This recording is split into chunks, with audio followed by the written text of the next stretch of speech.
नमस्कार। आज के इस एक्सप्लेनर में हम उस अदृश्य फ्यूल यानी इनविजिबल स्पेक्ट्रम और उन रेडियो सिस्टम्स की बारीकियों को समझेंगे जो हमारी और आपकी रोज की इंटरनेट कनेक्टिविटी को चलाते हैं। अगर हम ध्यान से सोचें तो इनके बिना आज का आधुनिक जीवन लगभग असंभव है। आइए एक आम फ्रस्ट्रेशन से शुरू करते हैं। क्या कभी ऐसा हुआ है कि आपने एक नया महंगा वाईफाई 7 राउटर लगवाया हो और सोचा हो कि अब तो इंटरनेट स्पीड रॉकेट जैसी होगी, लेकिन जब बात बेडरूम या किसी दूसरे कमरे तक आती है तो स्पीड अचानक से क्यों गिर जाती है? ये एक ऐसी उलझन है जिसका सामना लगभग सभी करते हैं और आज हम एग्जैक्टली यही समझेंगे कि आखिर ऐसा होता क्यों है। पहले इस प्रॉब्लम के स्केल को समझते हैं। आज पूरी दुनिया में लगभग 20 बिलियन यानी 2000 करोड़ वाईफाई कनेक्टेड डिवाइसेस मौजूद हैं। इतने सारे डिवाइसेस का एक साथ नेटवर्क पर आना इस इनविजिबल बॉटलनेक को सिर्फ किसी एक घर की प्रॉब्लम नहीं बल्कि एक मैसिव ग्लोबल इश्यू बना देता है। तो यहाँ तक हम पहुंचे कैसे? एक छोटी सी नजर डालते हैं वायरलेस एवोल्यूशन के इन दशकों पर, एलोहा नेट से लेकर वाईफाई 7 तक के इस सफर पर। ये दिलचस्प कहानी शुरू होती है 1971 में हवाई के अलोहा नेट से, लेकिन सबसे बड़ा गेम चेंजर आया 1985 में जब एफसीसी ने एक हिस्टोरिकल डिसीजन लेते हुए 2.4 गीगाहर्ट्ज की फ्रीक्वेंसीज को बिना किसी लाइसेंस के आम जनता के इस्तेमाल के लिए ओपन कर दिया। उसके बाद 1997 में पहला स्टैंडर्ड आया और इसी एवोल्यूशन के चलते आज 2024 में हम वाईफाई 7 के रोल आउट तक आ गए हैं। इस पूरे सफर में कुछ कमाल के इंजीनियरिंग ब्रेक थ्रूज हुए, जैसे कि OFDM। अब ये सुनने में थोड़ा टेक्निकल लग सकता है, लेकिन दरअसल ये एक ऐसी ब्रिलियंट तकनीक है जिसने रेडियो सिग्नल्स के दीवारों से टकराकर वापस आने की खामी को एक खूबी में बदल दिया।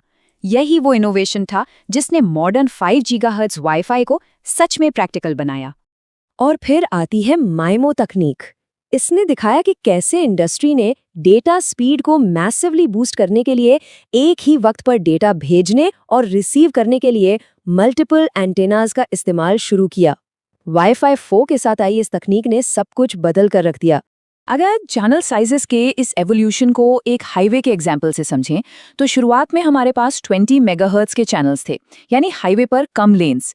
फिर वाईफाई 4 में लेन्स डबल होकर 40 हुई और आज वाईफाई 7 में हम सीधे 320 मेगाहर्ट्ज तक आ गए हैं।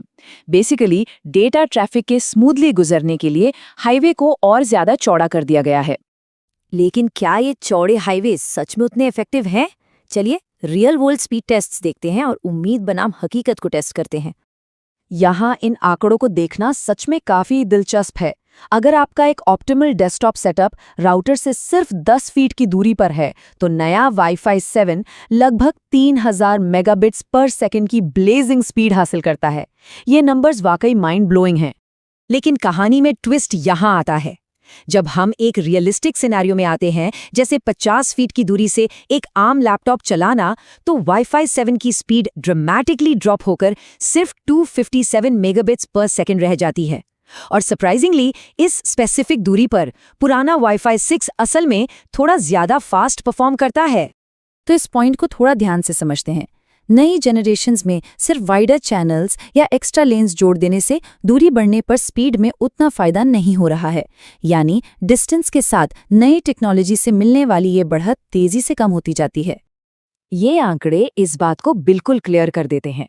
वाईफाई 4 ने अपने समय में सीधा 760% का एक मैसिव जंप दिया था, लेकिन उस विशाल छलांग के आगे नए स्टैंडर्ड्स की ये इंक्रीमेंटल गेन्स अब प्लेटो होती नजर आ रही हैं।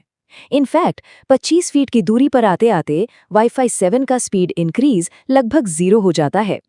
और यही चीज इस एक्सप्लेनर के सबसे अहम हिस्से पर हमें लाती है, वो अदृश्य फ्यूल यानी स्पेक्ट्रम और इन एयरवेव्स को लेकर चल रही टग ऑफ वॉर। आइए इस बहस के दोनों पहलुओं को बिल्कुल निष्पक्ष रूप से समझते हैं। एक तरफ है अनलाइसेंस्ड स्पेक्ट्रम, जिसे हमारे होम राउटर्स मुफ्त में यूज करते हैं, जहां हजारों डिवाइसेस बिना किसी आपसी कोऑर्डिनेशन के एयरवेव्स शेयर करते हैं। और दूसरी तरफ है लाइसेंस्ड स्पेक्ट्रम, जो सेल्युलर या 5G नेटवर्क्स यूज करते हैं। इसे हेविली ऑक्शन किया जाता है और सेंट्रली बहुत ही एफिशिएंट तरीके से मैनेज किया जाता है। ये एक बड़ा ही चौंकाने वाला आंकड़ा है। अमेरिका में रेगुलेटर्स ने हिस्टोरिकली अनलाइसेंस्ड वाईफाई नेटवर्क्स को highly efficient licensed cellular networks के मुकाबले लगभग 4 से 7 गुना ज्यादा मिड बैंड स्पेक्ट्रम एलोकेट किया है। अगर हम स्पेक्ट्रम डिमांड के इन विविध सिमुलेशंस पर नजर डालें तो पता चलेगा कि रेगुलेटर्स फ्रीक्वेंसी बांटने के लिए इन मॉडल्स पर कितना निर्भर करते हैं। हालांकि डेटा दर्शाता है कि ये मॉडल्स अक्सर ये मान लेते हैं कि नेटवर्क पर हैवी और कंटिन्यूस ट्रैफिक रहेगा, जो कि आम जिंदगी के बर्स्टी इंटरनेट यूसेज से काफी अलग होता है। वहीं दूसरी तरफ रियलिटी ये है कि एक अकेला 5G बेस स्टेशन 100 से लेकर 250 घरों तक को ब्रॉडबैंड कवरेज देता है। और आज के वक्त में इन लाइसेंस मोबाइल नेटवर्क्स को नेटवर्क की बढ़ती भीड़ और सिवियर स्पेक्ट्रम स्कैसिटी का सामना करना पड़ रहा है। लेकिन वाईफाई की सबसे बड़ी लिमिटेशन पर गौर कीजिए। उसे आप चाहे जितना भी ज्यादा स्पेक्ट्रम दे दें, इसकी बुनियादी खामी दूर नहीं होती। क्योंकि वाईफाई एक अनकोऑर्डिनेटेड सिस्टम पर चलता है, जहां अलग-अलग डिवाइसेस को आपस में बिना किसी सेंट्रल कंट्रोल के हवा में खुद अपनी जगह बनानी पड़ती है। तो फिर इसका सोल्यूशन क्या है? आइए देखते हैं कि फ्यूचर में इन टेक्नोलॉजीज और पॉलिसी को कैसे बैलेंस किया जा रहा है। इस वक्त पॉलिसी मेकर्स और इंडस्ट्री के सामने कुछ मेजर टेंशन्स हैं। वाईफाई को शॉर्ट रेंज पे पीक स्पीड्स के लिए चौड़े चैनल्स चाहिए, वहीं 5G को पूरे नेबरहुड्स कनेक्ट करने में भीड़ का सामना करना पड़ रहा है। ऊपर से पुराने लेगेसी वाईफाई डिवाइसेस नए स्टैंडर्ड्स की स्पीड को रोकते हैं। यही वजह है कि नए 6 और 7 गीगाहर्ट्ज बैंड्स को ठीक से एलोकेट करना दोनों सेक्टर्स के लिए एक मैसिव चैलेंज बन गया है। सोर्स मटेरियल की ये कोट इस पूरी डिबेट को बहुत अच्छे से सम अप करती है। जब स्पेक्ट्रम मुफ्त मिलता है और जहां से ये आता है वो भंडार अनंत प्रतीत होता है, तो इंडस्ट्री को अपनी सेवाओं को और ज्यादा कुशल बनाने के लिए क्या प्रेरणा मिलती है? ये थॉट इस आर्ग्यूमेंट को हाईलाइट करता है कि राउटर्स को हद से ज्यादा फ्री स्पेक्ट्रम देने के लॉन्ग टर्म कॉन्सिक्वेंसेस क्या हो सकते हैं। तो चलिए हम इस एक्सप्लेनर को एक प्रोवोक करने वाले सवाल पर छोड़ते हैं। क्या वायरलेस का भविष्य सिर्फ डेटा ट्रैफिक के लिए नई लेन्स जोड़ने से तय होगा, या फिर उन लेन्स पर चलने के लिए और भी एफिशिएंट और स्मार्टर नेटवर्क्स बनाने से?